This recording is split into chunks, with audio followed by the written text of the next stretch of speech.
I'm glad I checked. I am glad you checked too, because we would have felt like nobody loved us. I mean, I still kind of feel like that, but okay, guys, welcome back. This is going to be my third attempt at this live stream. The first one failed, bad. Second one, unlisted, just talking to ourselves. Third one, hopefully somebody joins. I don't know. Probably not, because that's just going to be how my night goes. Yeah. It would make sense, like, Nah, after see, we trying, are, yeah, we just made him. We were just dumb. oh, that was so. It did hurt my heart a little bit to have no viewers turn in at There was, all, like yeah, no one. there was a But reason. okay, so I'm gonna I stop shaking. am going. Hey, yay, we have people here. This is literally the third attempt at the live stream that we've done. We've had to like close it and delete it real quick because the last one I literally was just talking for like 7 minutes and realized it was unlisted. Yeah. So, oh well. I wanted to tell my Suboxone journey because I wanted to make it in a video, but like I couldn't. I just I hyped Video myself wasn't up. happening. Yeah. Yeah. And I figured it would be easier for me to just sit down and talk about it with Greg. Now, my Suboxone journey or my relationship with Suboxone is just, it really changed over the years. It started from like illegal use, diverted use, to like actual prescribed use. But then even then, I was like not happy with it. I've been on it twice now, so I actually got off of it and did the whole detox, the whole thing. So I want to just talk about it. Shaking the desk. Greg and I met in 2007, so I started using. The first time I ever used dope would have been 2006, so I didn't use very long. Yeah. Do you know when you I started? was in high school, so at 2005 probably. Yeah. So when we met in 2007, the first time I had ever heard about Suboxone was through Greg. Greg had done a detox A with Suboxone. 7 day quick taper, trying to Yeah. get myself right. The standard of care was like fast. Hey, you caught my life. Yeah, I'm glad that you caught it too because this is like the last time we had nobody in here because we didn't know what we're doing. I'm talking about Suboxone. Yeah, heroin. That would have been Yeah, heroin that we did then. yep, So yep. you did an outpatient detox. It was a week-long Yeah, program, right? I drove to Maryland. Like I We're drove in a half Pennsylvania. hour, Yeah. every morning, and got a decreasing dose just to like get me through that day. Which is crazy that they did it like outpatient like that. I don't know. That's just so And they literally strange. just like they gave it to me, and I think they watched me put it under my tongue and then leave. Yeah. Like that's all it was. Like I definitely could have taken it out, but I mean nobody was forcing me to do it anyway. Yeah. I'm pretty sure it was through like the military insurance too. I think I was still on my dad's insurance, and so like it was real. I don't know. It was real hush hush, I guess. Yeah. So a week long detox consists of like you go there Monday, you get an 8 milligram tablet of Suboxone. Tuesday 6 milligrams. Wednesday 4 milligrams. Thursday 2 milligrams. Friday 1 or no milligrams. Hey, hi Caitlin. Hi bye. Hi bye. And that was just how you got Suboxone back then. Like it was just not. They weren't sure what how they were gonna use it. I don't think. Yeah, I'm Like trying to think about the first time that I met somebody that was on Suboxone that got like a prescription would I have think been Tyler. um I remember it was Jason Yeah. and his girlfriend. I don't want to say her name so that Yeah. it's not too noticeable, but um they used to share it and they were Hi Jess. hey Jess and I don't know, we never did it. Like it was my backup plan. It was like break glass in case of emergency. Like I never wanted to take Suboxone. Yeah. Period. I wouldn't take it because if I took it, it meant that I couldn't use. And if we somehow found money, or if we somehow found someone that was good, Yeah. we were hit. So I refused to take it, and there were so many times we just suffered. Many Like we were times. like, oh, but we carried it for months, I think, Yeah, we before had we a ever long, did it. long And time. then the first time that we actually did it would have been in 2008. So we shot it up. It was a terrible idea. It Worse. hurt really bad. It's like literally designed so that you can't do that. It made me feel like my blood was on fire. Yeah. It hurt so badly. Yeah. From the inside out. Yeah. And I mean, at that point, we were also really dope sick, so we were probably also shooting up like all of our Cottons. dirty cottons and all the bad, like all of the bad stuff that you could put in your body. We were trying to do, and eventually we gave in and tried to do Suboxone. So I had a very negative Yeah. opinion of Suboxone. I hated it. I didn't want to take it, and then I had a friend get prescribed it. My best friend got prescribed it, and she was actually prescribed Subutex. Hey, Tammy. Yeah. Yeah, Suboxones were a backup. They were just not something that I wanted. I really didn't like Suboxone. And I went to jail. So I went to jail, got clean, all that stuff. And as soon as I got out, I was not doing well. I was drinking a lot, like a lot. I was smoking weed, and I was about to go on house arrest for 4 months. Yeah. I switched counties. So that is the only reason I wasn't already on house arrest at that point. Even then, I think you still like, cause even I had when A I window got of out. time. Yeah, I got out and had to do house arrest, like straight from jail to Yeah. a recovery house, and it was like a month. Yeah. It was several weeks of just open time. Yeah.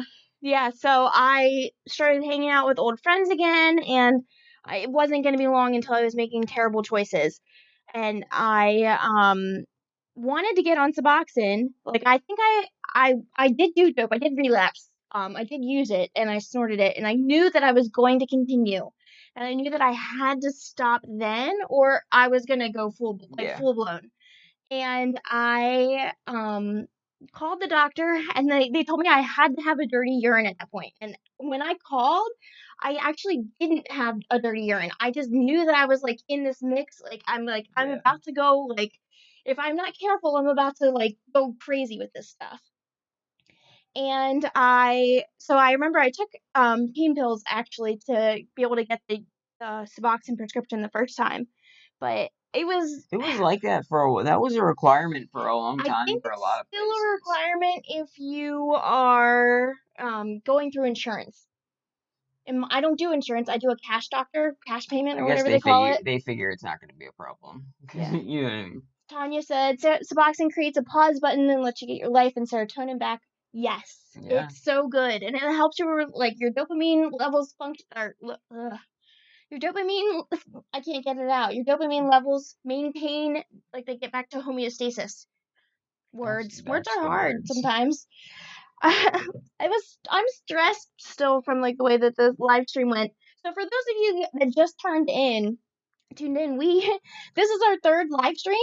The first one we like screwed up really bad. The second one we had it unlisted and we were going for like 7 minutes, And and none of you were here. yeah, so we were just talking and like no one came, and I'm like, well, that's okay, at first if no one shows up it's fine, but then like after a couple minutes I was like, dang, like no You want one's me to like, get in? what's really gonna happen? Yeah, what do you want to do with him? Okay. Let's see if you can be quiet. Okay. Come here, little. So Emerson might pop in for a little. So I started in 2008 then. No, it would have been 2009, sorry. 2009 is when I got out of jail and decided to get on Suboxone as like an actual legal prescription via a doctor and not diverted anymore. So, Amy said, sad that you have to have dirty urine. That's just dumb. Yeah, I hate that it's being so frowned upon. Yes, I think it's crazy that like you could. What would it hurt? I think they're trying to prevent people from abusing it. And if someone does go in to the doctor and not need the prescription, they could get high. But like that would be like a very small window of time, and it would regulate. It's not like you could abuse. It's not like you could abuse Suboxone long term. It would.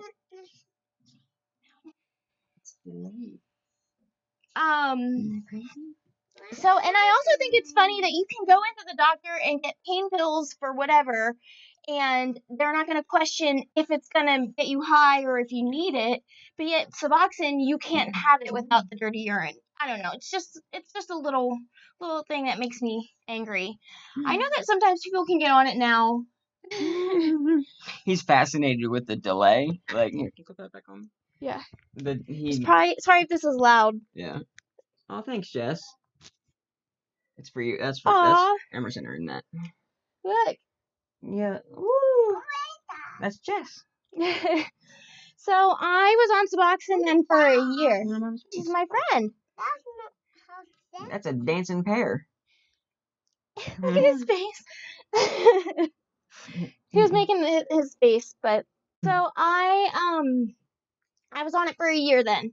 I decided to get off of it in 2010. Watch the mic. Yeah. Don't be quiet. Yeah. You just gotta be quiet, okay? Sorry guys. Here, you're not gonna get that back. So I such pros, right? Yeah, totally. Totally. Um I was on it for a year and I decided I was moving. I don't know what to do with this thing. It's gonna make noise no matter what I do with it. Okay. Just they can hear you, so just Yeah. I gotta get him something. okay. We're gonna set it down. I'm so sorry. Good lord, it's a hot mess tonight. So I got off of Suboxone because I was moving to Florida, and there was no doctor that was going to be available in Florida. I was moving down to be with my dad, and it was a decision I made because I had to get away from Pennsylvania. I was like, even when I was on Suboxone, I was still not doing the right things. And if I hadn't gotten away, I would have relapsed and I might not even be alive. I was I just kept making bad choices, and then after a while I decided that I wasn't going to go back to dope, but I was going to drink like I could. Like I would drink like a fish, and I would drink every night. We would go to the bar as soon as I got off work, and it was just nonstop. Like every single night I would work second shift, and I would get off work, and then I would go home, or I would go home, get dressed, go out to the bar until 2 a.m., and then do it again every single day. And it's not fun. And it's just not healthy. It's like it doesn't feel good. And I was a smoker then. So it was just, I look back at that time in my life and I'm like, I don't know how I did that. Amy said it angers her too.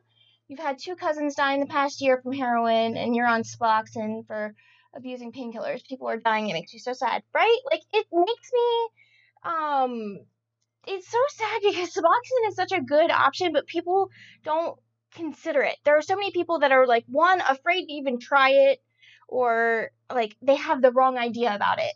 And a big thing for me, I never took it because I didn't want to lose that opportunity to use again.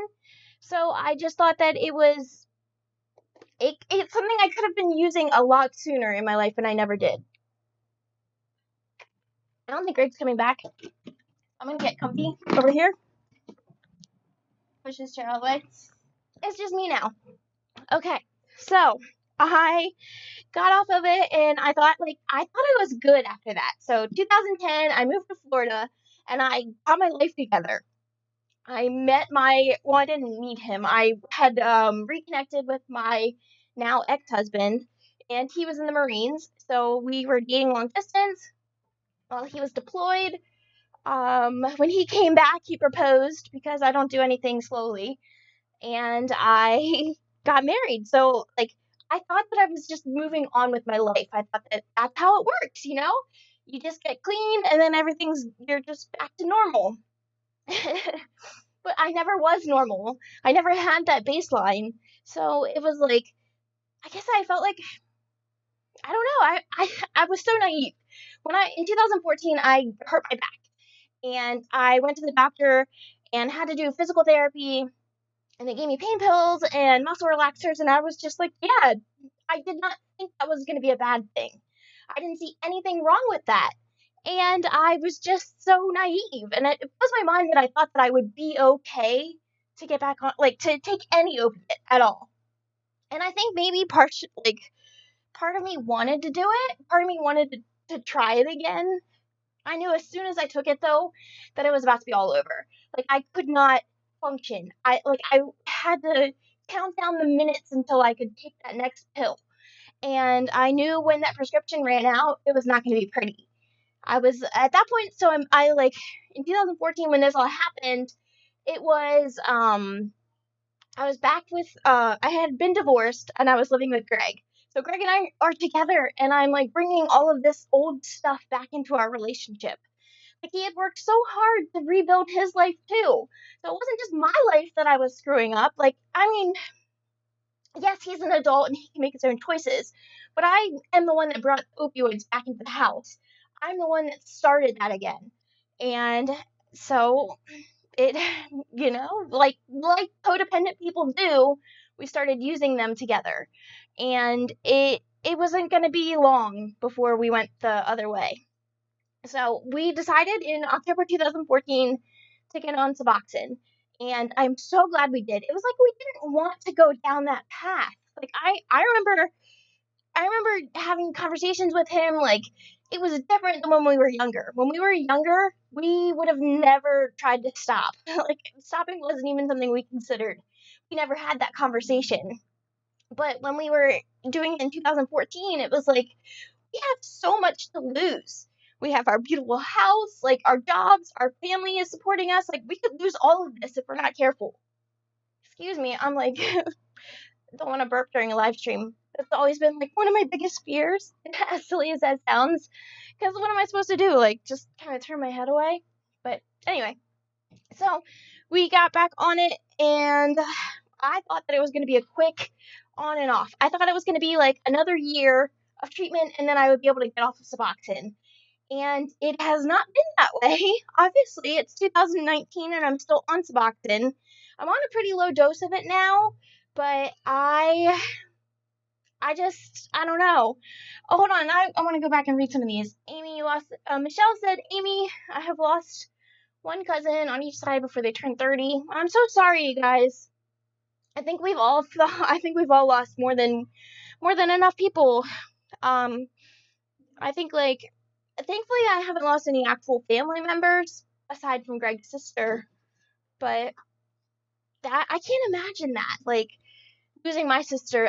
My sister, thank God, is such like she's an angel, but I just couldn't imagine that feeling, and I know how much it hurt just to lose my best friend. So I'm sorry. Let's see. Tanya said you didn't know the option existed after 10 years. Suboxone wasn't very popular. It wasn't pushed, like it wasn't something that I knew of. It was the only reason I had ever heard of it was because of Greg. If it hadn't been for Greg, like I would have never known. And then getting it through a doctor was just not is not something. I think it's becoming more common now, but back then it was not talked about. And if you were on Suboxone, you were stigmatized. Like you were like automatically labeled an addict, as if I wasn't already an addict. Like I was, but people didn't know. And I guess I thought that by being on Suboxone and having to go to that office, it would somehow label me as if I wasn't already labeled. But yeah, I'm okay. Right now I am taking, I take 4 milligrams, but I do it 2 milligrams twice a day, which is, don't ever start taking it twice a day. I thought that it would help me taper down because I could take like a lower dose and a lower dose, and it's not, it's, I've gone through a lot of different trials and errors trying to get off of it this time. Yeah, I'm on 4 milligrams right now, but I was down, the lowest milligram I was down to was 2 milligrams daily. But I am not there anymore.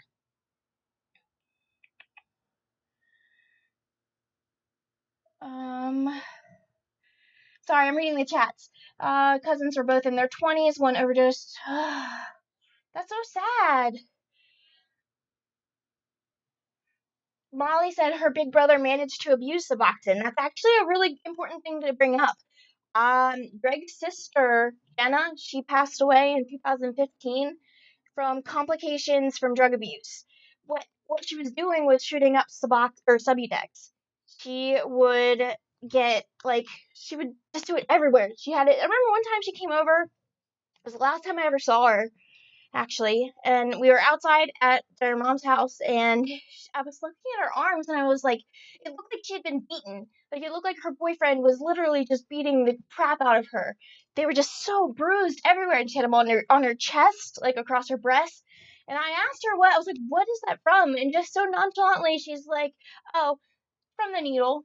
It's like, damn, like that's crazy. I don't know. But I remember one time we had to take her, and she had an abscess in her breast, and we had to take her to get that drained. And she was pregnant when that happened, and she ended up getting another abscess. But she ended up getting like infections throughout her body. She had so many infections and abscesses in her body that it was like at one point it was like compressing her spine, and it was basically gonna kill her. And it did. She was in the hospital for a long time. She had blood transfusions and was trying to. I didn't realize how bad it was. I didn't know. Like his mom went up to visit her, and it was when I was pregnant, so we lived in South Carolina and she was in Pennsylvania. And we went home for Emerson's baby shower, and I didn't invite her for whatever reason. I don't really know why I didn't do it, but I didn't know how sick she was at that point. Sorry, getting a little. But so she ended up having a pulmonary embolism after the shower. She's her body couldn't handle it. It's so dangerous to shoot these things up. Like, oh no. Sorry, got a little sad there. But it is possible to abuse them. And I had friends that were taking them, like they had like an actual prescription for the tablets, but they would snort them. And I think sometimes it is like a psychological, I saw someone just commented it. It's like a psychological dependency as well. It's like the habits. For Jenna, it was the needle. You know what I mean? And you are very much addicted to that, just like you are the drug. And it's hard to break. And I know that Suboxone is way more mental than I make it because I've gotten off of this already. I literally have done the detox once. I know what it's going to be like. I know what to expect. And it really wasn't, it was easiest, it wasn't that hard. So when I do this, like when I try and taper down now and I get myself all psyched up, I'm like, it's mental, Megan. It's just mental. And I have to remind myself that, like, you are more in control of it than you realize. But I guess I could tell you about my detox or taper off of it from the first time. So I probably started in. I would say that it took me about 3 months to get off of it. It was a slow. I had only ever started. They had only prescribed me 8 milligrams. That was the maximum that I could do. Oh, thanks, Jason. The maximum that they used to prescribe back in the day was 8 milligrams. It wouldn't do what they do now. Like, what I think I got prescribed 20 milligrams to start. If any of you guys are on Suboxone, I want to know what you got as your starting dose. What dosage they prescribed you, because I don't know if we need to have as high of the dose as we do. I have conflicting viewpoints. I think that they used to do it low, like 8 milligrams, and I knew that worked for a lot of people. But I also know that the quality of dope out there is different now. I think that it's just too strong. It's too strong, and you have to have a high dose of Suboxone to combat it. Because fentanyl is the only thing that will displace Suboxone in your opioid receptors in your brain. So it's gotta be, if fentanyl's in most of the dope, it's gotta take a lot of Suboxone to displace that. Like, I'm trying to work through it in my head. Like, Suboxone has a higher affinity, which means it binds stronger to the opioid receptors and takes longer to take effect. But fentanyl, it binds quickly and the affinity isn't as high, so it's weaker. It has a weaker bond. And that means that, like, so it's like if Suboxone takes a long time, you would think that fentanyl would, I don't know. I try to work through it all the time, right? Like, people are always coming to me and saying, like, I take the Suboxone and it doesn't do anything. So I took another dose of Suboxone and it doesn't do anything.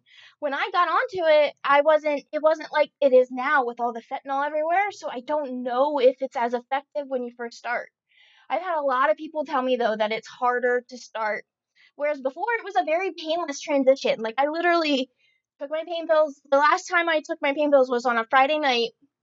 I went into the Suboxone doctor the following Saturday morning, the next day, and I was fine. I didn't think twice about it. But now I heard that it actually hurts. Like, it's hard for people to do the transition. So let's see. I see some dosage. Um, been clean for almost 2 years. You were an IV user since 16. Major back surgery at 14. Wow. What did you do that hurt your back at 14? Was on it until she was 21 and became pregnant. 15 rehabs. Yeah, that sounds a lot like my best friend. He was in and out of a lot of them. So Katie started at 8 milligrams. We have Tanya at 16 milligrams. Crystal is 12 milligrams. 24 milligrams. Yeah, I got prescribed 20 milligrams to start the second time around. And that's pretty crazy. That's crazy when you think about it. Like, I got prescribed 8 milligrams. Like, what do you think? I wonder why it's so variable, why they give you such a varying dosage. There's so much more I would love to know about Suboxone. Like, there's so much more that I wish I could find out or wish that I had access to the information. Like, I wish I knew. I wish I knew if it's as effective with the fentanyl dope, if it matters, if it affects that.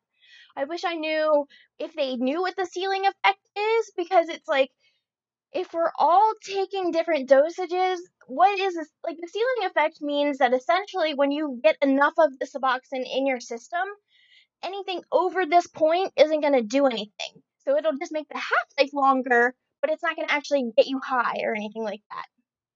So I think that my theory is that the ceiling effect is kind of subjective, and it depends on whatever you're taking. So I was down to 2 milligrams, but now I'm stabilized at 4 milligrams again. And I don't know if you guys remember, when I had my dental thing, I upped my Suboxone, and then my doctor got kind of not my doctor, my nurse practitioner got kind of mad about it, and she tried to short me on my pills. And it was my own fault. I should have called in. But like, I eventually talked to my doctor about that, and he said that I was okay to increase my dose. So now I'm back up to 4 milligrams. Let's see. Tanya said, to start with what they will keep the person not craving, and then they can get better. Absolutely. I think that if it takes you 24 milligrams to do that, then by all means. But when I got on it, I was the first time I got on Suboxone, I was given an 8 milligram tablet in the office, and I had to I had to sit there for like at least an hour, I think it was. It was a long time. I had to sit there to see how it worked, to see how effective it was, to see if I had any side effects, if I went, I guess, into precipitated withdrawals or anything like that. The second time, they gave me a prescription. So like, I could have went home. I don't know. Like, that's weird to me. Like, I just don't think that's right. I think that you should be monitored. I think maybe an hour is a little bit long, but I don't know. So, Crystal, congratulations! December 19th will be 3 years. That's amazing. And you said I had to get 2 metal rods and 24 screws throughout your spine, all from scoliosis. Oh, that sounds rough. I can imagine what kind of pain that would cause. They won't let you go on Suboxone because of chronic pain, but they give you methadone. You know what? Parental advisory. I think that I agree with that. I don't know if you would prefer Suboxone, but I don't think that the analgesic properties of Suboxone are high enough to combat chronic pain. I don't. I don't think that. Hey, Roberta. I don't think that it does anything to alleviate pain for me. I've had like toothaches and stuff, and people have been like, "Oh, why don't you take more Suboxone?" Because it doesn't do anything. I would never take it as a pain reliever. I think because I've taken it so much that it negates it. Now that I'm so used to it, I've developed a tolerance. But I do know some people that have been prescribed it for chronic pain, but I've always been a little iffy about that because I just don't think it's effective. And methadone is a full agonist opioid, so that would definitely treat chronic pain. Do you have to go to a methadone clinic, like daily, or do you actually get a prescription of methadone? I'd be curious. I'm curious to know that. You don't have to answer by at all, but let's see. Your husband was changed from over nearly 200 milligrams of methadone to 24 milligrams. That it would explain why he would have a higher dose. He was a zombie on methadone and hated it, and absolutely blossomed and done beautifully on Suboxone. Now 116. It does take a while to get it's possible to go from methadone to Suboxone, but you have to want it. You have to really want it because it does take a while. Methadone has a very long half-life too. Like, Suboxone has a long half-life, but I'm pretty sure methadone's is longer. So it's gonna take a while for it to fully get out of your system, and I think that for, like, I always tell people that, like, for, like, a week or two, you're just kinda gonna be in some discomfort. You're not you're not gonna be dope sick, you're not gonna be terrible, but, like, it's not gonna be a fun transition from methadone to Suboxone. It can't be, because you're going from a full agonist opioid to a partial agonist, so your brain is gonna feel the difference. Your brain's gonna know that something's not there. So, I think someone asked if um, why was I on painkillers? The last time I was on painkillers was because I hurt my back in 2014. I was in a car accident in 2007, and I broke my hip and pelvic bone, and then I don't know, I have a lot of scar tissue down there, and I very easily give myself lumbar strains, or I have like sciatica that flares up. Backs are just a finicky thing. Please don't ever hurt your back, because once you do, it's pretty much shot. Like, there's no fixing it. Ask the person who had all the back surgery in here. It does not work. So, can I express how much it saved your life? Didn't get you high? Yeah, I am so happy to be on Suboxone because I feel normal. I don't wake up sick. Like, actually, that is something I would like to talk about. When I was at a higher dose of Suboxone, I was not happy. I didn't want to be on Suboxone. I tried to get off of it so quickly. It was like the money drain. Like, I paid $225 a month for the doctor's appointment, plus $500 for a prescription, and that was like when I first got on it. Eventually, the prescription was covered, but I'm still paying like the $225 for the appointment. That's still a lot of money every month. And then it's like the time off, right? So you have to take the time off. My doctor now is only open on Wednesdays during the day. What is that? What is that availability? That's shit. That sucks. So I have to actually take off half of a day once a Wednesday, or one Wednesday out of every month. I have to take a half day. And that's not fun. Like, that costs me money. And the whole point of being on Suboxone is so that I can be a normal functioning member of society. Like, I don't understand why we have doctors, like, doctor hours or like that. But for one day a week, that's crazy. So I was just bitter, you know. I would wake up and I would need my medication. I would need it pretty quickly. I felt like shit. I tried to taper down too quickly. And like I mentioned earlier in this live stream, I started taking my dose instead of once a day, I started taking it twice a day, which was not a good idea. And I highly advise against it because I'm having a very hard time getting back to once a day. I can sit here and tell you how mental it is, and it's all in your head, blah blah blah, but I'm not able to get it back to once a day. I'm just not. I've tried and it sucks, and I don't want to do it, so I don't do it. But the lower that I've gotten my milligram, the happier I am all around. I I really tried in 2017. I was on YouTube. I had a YouTube channel, and I met Rockin' Roberta. She was actually in the chat earlier, and I was trying really hard to get off of Suboxone quickly. At that point, my mom still didn't know. My sister, no one knew really. My dad knew. My dad's in the chat. He's down here. W. John. He knew, and Greg knew. And I didn't tell anybody else. Like, I kept it a secret. I didn't tell anybody at work. I didn't tell anybody. And I tried to get off of it quickly. And by quickly, I mean, like, I was tapering down every 3 days. I was knocking down my dosage. Like, that's crazy. You should not do that. Don't do what I did. So I was doing, I would knock it down. I would knock it down. I think, like, I went from 8 to 4, or no, 8 to 6, and then I would give myself like 3 to 5 days, and then I would knock it down again, and then do it again. And I got down to like 1 and maybe like 1.5 milligrams, and I wasn't stable. The lowest I got stable was 2 milligrams, and I don't know. I ended up losing my job. I lost my job because of unrelated things from that, but I lost my job. I realized how freaking miserable I was. I was incredibly broke because that my job was like what paid for everything. At that point, I was making really good money, and to lose it and then not even know how I was going to pay rent, let alone pay for my Suboxone, I was just like, why am I trying to get off of Suboxone right now? Like, I'm not in a good place. I'm totally not ready to do this. And that is when I was just like, I guess I was in therapy too, and working on things with Greg. And it's like one day it dawned on me that, like, I'm still on Suboxone because I still need it. I'm still on Suboxone because I would not be clean without it. I love I don't know. Everybody says if I could go back, I would have never started Suboxone. Well, no, we couldn't. We tried that. We tried and we couldn't get off of dope or pain pills without Suboxone. Like there's a reason we got on Suboxone. And once I remembered or learned or realized, I guess, that I needed to be on it, it just changed everything.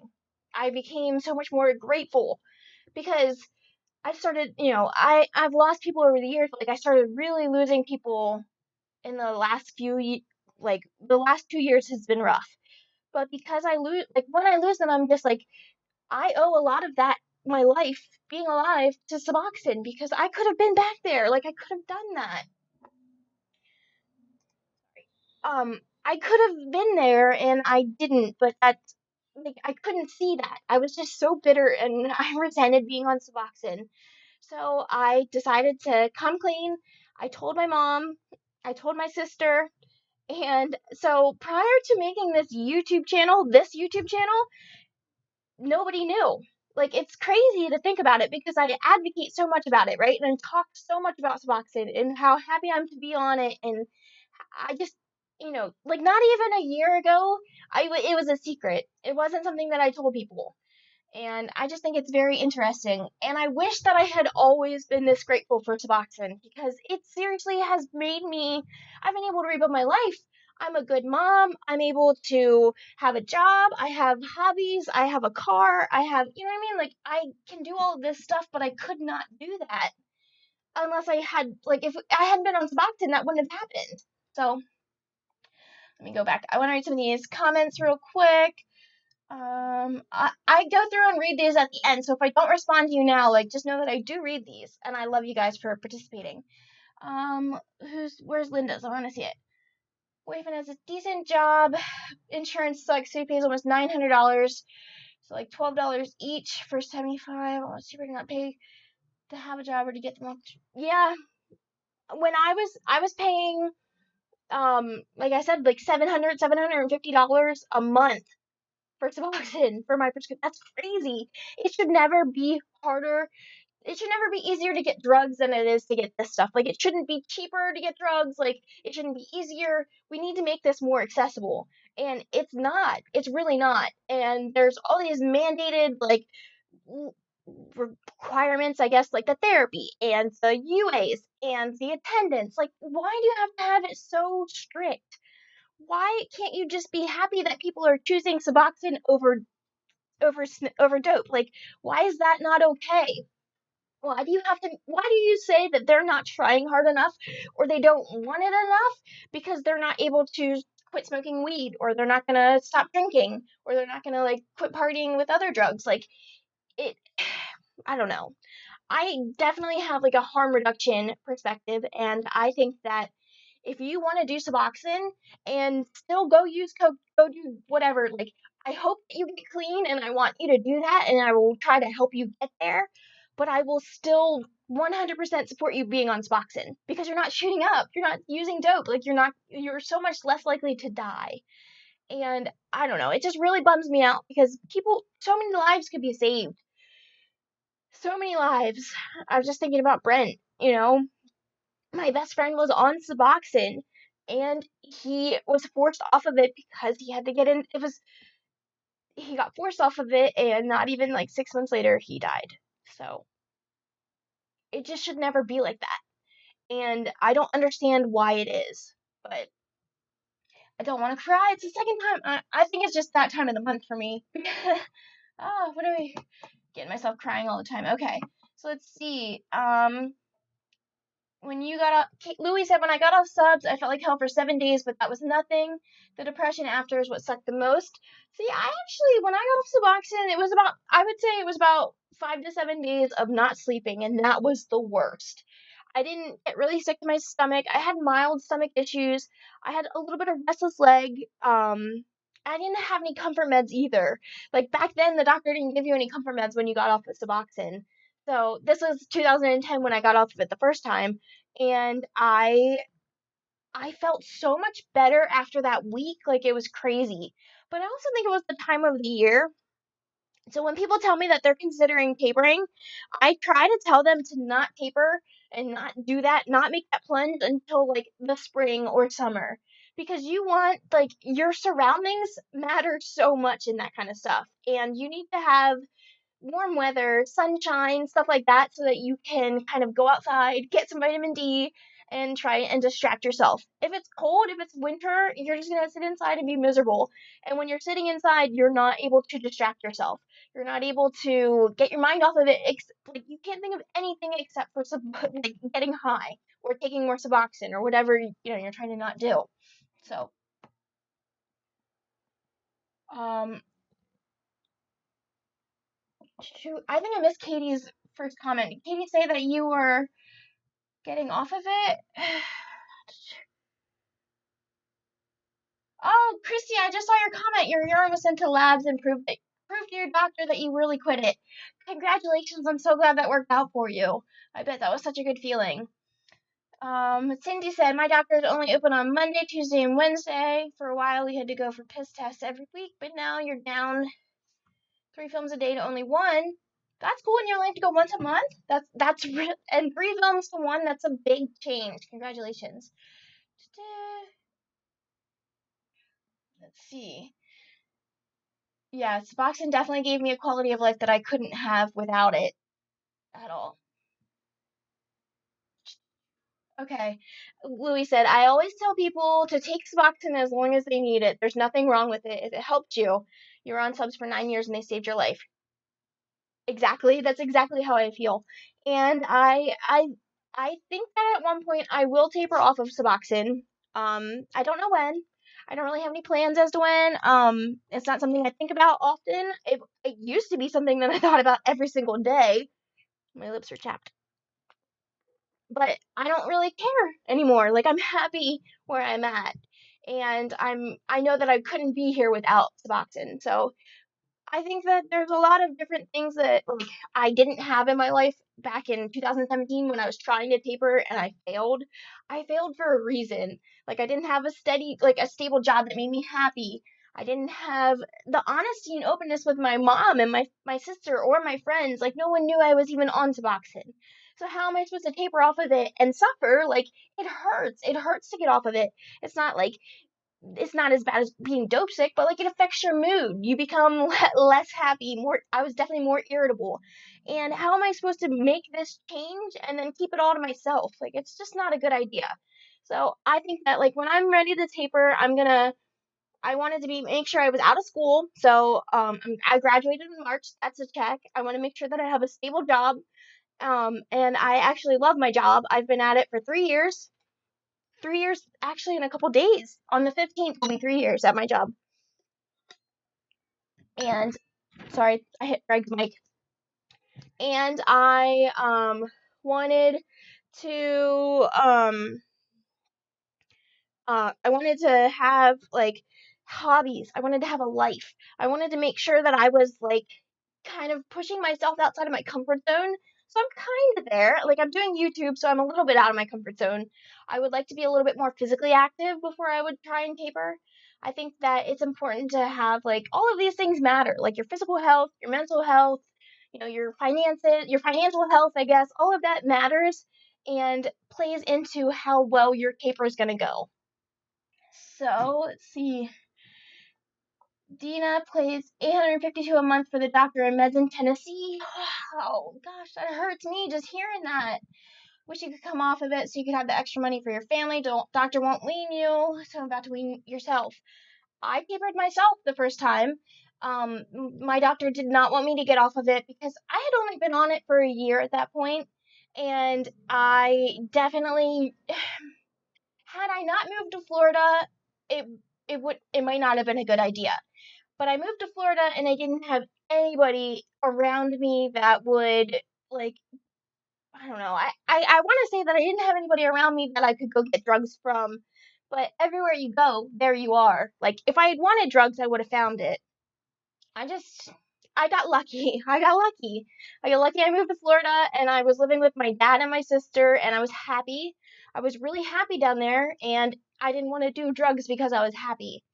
But Let's see. It's hard getting off, but always know you can go back on, and it's not worth being a slave. Um, yeah. What is PP? Pain pills. I think that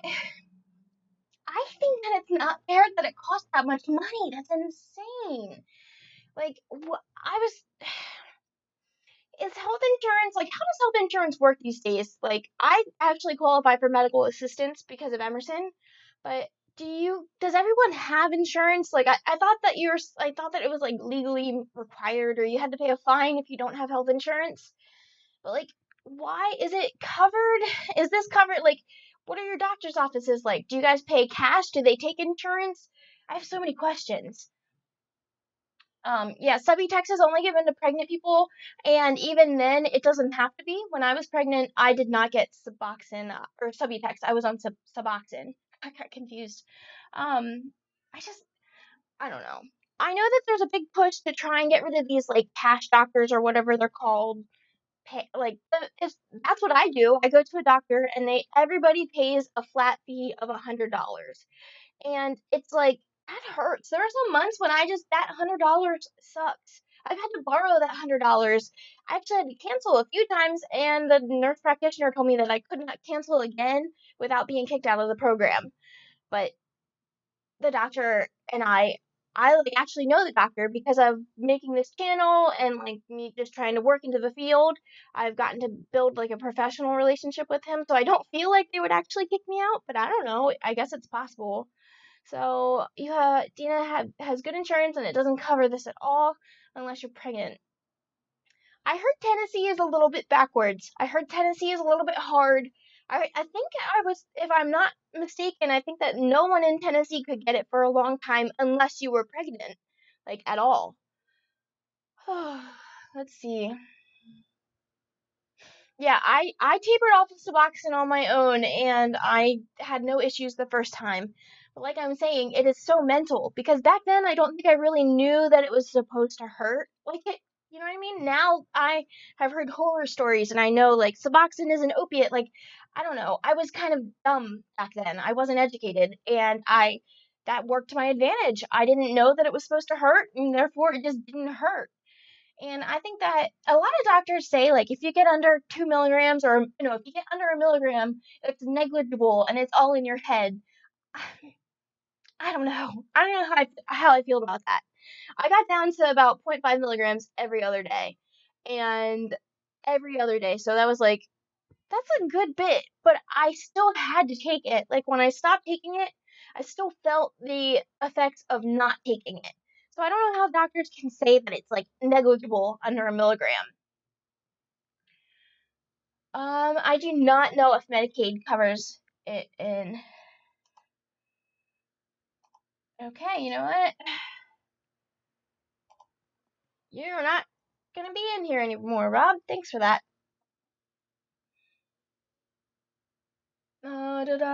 Let's see. Tammy's insurance covers the meds themselves. They'd be $680 a month without insurance. Yeah, that's a lot. My my insurance now, I have medical assistance, and the way that medical assistance is set up in Pennsylvania, I don't know how it is in every state. They have three choices, and I chose the one that I did because they got my Suboxone doctor. So my doctor doesn't actually take insurance. So like I said, I pay the $100 cash every time I go in, but I have to go to him only for my insurance company to pay for my prescription, or not pay for it, like cover it at all. I still pay like $15 a month, which is not bad. I will gladly pay the $15 over the 500 whatever. But it's just crazy. Like I don't understand why I have to, like my insurance won't cover a valid prescription from another doctor because it's not the doctor they want. But does that make sense? Like my family doctor isn't covered by my medical assistance. So actually this last year I've paid for personal insurance in addition to medical assistance, and I can't afford that again next year. But it was they wanted me to change my family doctor who I have been with for over 15 years. Like why would I change that just because it's not your in-network thing? I hate insurance so much. Let's see. Drugs were there. Her dad was there. Um, let's see. Louis said, "Don't believe all those horror stories of sub withdrawal." Amen. Don't believe them because they're not real. I mean, it's not it's not real. Those people just didn't do it how they should have. Rockin' Roberta has documented her entire Suboxone taper, like it's on her channel. And she did that while like when I met her, I was watching her go through this. And she got all the way down, I think, to 2 milligrams, and then I think she got a little bit like antsy and just she had a month off of work and she just went for it. And she is just so honest and so raw. She will share her experience and she tells it like it is. She's relapsed, she's gotten back on, like she's been good, but it's just I don't know. I don't think it's as bad as people think it is. I think the people that are saying it's worse than dope are not doing it correctly. They're jumping off at too high of a dosage or they're not actually like physically prepared to get off of it. Maybe they're in poor health. Maybe they're working a lot. Maybe that, like money, there's so many factors that contribute to it. Yes. I like that. Sub saved your life, but when you finally got off of them, you saved your life. That is so cool. And I know that it's possible. And one day I would love to taper off of Suboxone and show you guys. And like whenever I do decide to taper off of it, I promise I will document it because I want you guys to know that it's possible. I've done it. Like I've literally done it. I've been off of it. I was off of it from 2010 to 2014. And I only got back on it because of that back injury. And I don't know.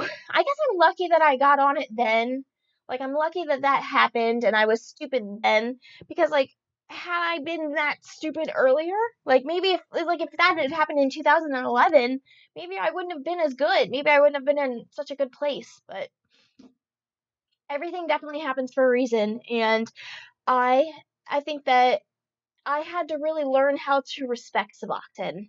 I had to really learn how to appreciate what it's done for me.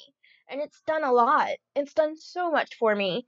And it saved my life. Like I am still alive because I chose this route. And it's not just like Suboxone is the only thing. Like there's a lot of things that have gone into that. And I have done therapy for years, I'm in therapy now and all of that stuff matters, but Suboxone is just me. I feel like a normal person every day, and I don't know. I think it's amazing. I wish that access to it was easier. I wish that they didn't have such strict guidelines, like the therapy requirements. And it's not that I think therapy shouldn't be part of Suboxone treatment. It should be, but like I think that the people that if someone doesn't want to do therapy, but they still want to take Suboxone instead of doing dope, like that's still a win in my book. So I don't know. Uh, in main care just started covering everyone's Suboxone and stuff. I think that's what they mean. That's awesome. I was actually reading an article somewhere that a few counties, I think it was in Pennsylvania, I'm not 100% sure, but a few counties want to like decriminalize Suboxone possession because they realize that if people are possessing diverted Suboxone, it's because they're trying to not do dope like or pain pills. They're trying to not abuse other drugs, and Suboxone is the safer alternative. I think that's a pretty interesting angle. I think they would need to do a little bit more research because Suboxone can still be abused. So you want to make sure that I don't know if you give an inch they take a mile and people will start abusing it like crazy. But I think that's an interesting perspective. So in Tennessee, you only get Subutex unless pregnant or breastfeeding. I've heard you get it if you have Hep C, but not 100% sure if that's true. Yeah, you can. Subutex is actually why Jenna got, or Hep C is why Jenna got Subutex. But is therapy a requirement? Um, yes, therapy is part of the DEA's, I think it's the DEA's requirements. It's supposed to be I don't know if what the guidelines are, like how much therapy. My doctor does not check that though. I do therapy on my own. They don't follow like they kind of follow up on it. Like she asked me twice maybe who my therapist was. And there's like there's different types of providers. Like I've said like this is a cash doctor, I guess. I don't know what they're called. I forget what the words are, but you go into him, you pay a flat fee. Everybody pays the same fee. There's no insurance. And they're trying to get away from that because it's also less regulated as far as the therapy and stuff like that. They're trying to go more towards like OTPs, which is like an opioid treatment program. It's like an outpatient opioid thing, like a maintenance, like with methadone. Only in-house will be doctors and psychologists, and you can do group counseling and have access to different like resources, like financial assistance and housing assistance and stuff like that. And while I love that idea, I love that model, I think that both should exist because there is still a need for that cash only type of doctor for the people that don't want to do the therapy. But Pennsylvania is definitely pushing more towards the OTPs, like the with the therapy in house with the counseling and group therapy and all that stuff. And I just don't know. Um, Lab Girl said, well, actually, let me go back up. Sorry, I'm reading some of them. Okay, so you said you're not in therapy. Um, oh, therapy isn't a requirement for pain management. That's a good point. I didn't actually even think about that. Yeah, but if you're on Suboxone for opioid maintenance, then yes, it is a requirement. Um, I feel like therapy was what got me ready and stable to get off subs. And yes, I think therapy is a very crucial part of Suboxone treatment. I just, you can't get, medicine isn't enough. It's just never going to be enough. This pill is not a magic cure. It's not going to fix you. You fix you. You put the work in. You do that. That's the only way that's ever going to work. And, but at the same time, while I say that, and I know the value in therapy and what that's done for my relationship with Suboxone, I still think people should be able to be on Suboxone and not do the therapy as long as they are willing to do Suboxone and not abuse pain pills or abuse dope, like I think that's a good thing. So I don't know. I'm on the fence about it. Like I think that therapy is important, but I don't think it should be a requirement. Let's see. Lab girl, I'm tapering and on 0.25 milligrams. Is it normal to experience brain fog or just having issues with my vocabulary? Starting to wonder what is going on with me. Yeah, that's normal. That's completely normal. Are you taking the 0.25 every day? Um, no, I mean, I've had that. It's just, I would say it kind of felt like I wasn't sleeping enough. So that's why that was happening. But do you ever like have those nights? Like I had a couple really sleepless nights here lately because Emerson has been, my dad's been staying here, so Emerson has been coming into our room. For a while, he was staying up until 1:30 in the morning, 2 o'clock in the morning, and it was hell. And then now he's going to bed earlier, but he's waking up at like 5 or 6 in the morning and coming over here. It's been very hard. But when I get like that, I get kind of like a brain fog and I can't really think. Like, I'm just not, I say my synapses aren't firing at full speed, which makes sense. And that's kind of what was happening to me when I was tapering off of Suboxone. But I also wasn't really sleeping that well because insomnia or lack of sleep is kind of what happens when you detox off of it. So yeah, I would definitely, if you feel concerned about it, I would definitely go to a doctor. I'm in no way a medical professional. Remember that. I'm just someone else also taking Suboxone. Let's see. Yeah, better be safe than sorry. 100%. If you have the insurance, definitely go to the doctor. If you don't have the insurance, call the doctor's office because you can explain it to them. You can call, there's like, you can call the emergency room or urgent care and just kind of explain what's going on, and they should be able to help you know if you should go in there or not. But, okay. I am going to wrap it up here because this is actually the latest Emerson's been up in a while. But guys, it was so bad. I started giving him melatonin and I have not been, I don't know why I didn't do it sooner. I just I I didn't think it would be as effective as it was. But Emerson has sensory processing disorder and like his little body likes to be like moving. He has to be moving at all times. So I have had to rock him to sleep. Like I'll hold him in my arms and rock him. He's going to be 4 soon. He's going to be 4 on the 18th. And as much as it sucks having a baby that stays up sometimes way too late, like I can't get him to go to sleep, I'm so grateful for it because I won't get those nights I won't have those forever. I won't be able to rock him to sleep very long. But I am so glad you guys came and hung out. It was fun. I'm so glad that I redid the live stream because the last one was unlisted. I thought nobody cared and it kind of made me sad, but I feel very appreciated and very much cared for now. So yeah, if you guys have any questions, I have a post on my community tab. It's an old post. It's the last one I made, and it's about my Suboxone video like I wanted to make. If there's anything that you want me to talk about regarding Suboxone, leave it a comment there, or you can comment it on the actual video, like this video. Just comment what questions you have, what you want me to talk about. I can talk about, my taper or anything like that. And you guys can always hit me up on Instagram. I don't always respond that quickly, but I always respond. It just takes me a little bit to get through it. I get anxiety over it, which is silly. I get anxiety over a social media app that I willingly participate on. And sometimes when I see the notifications, I get too like to my own head, and I'm like, I can't look at it.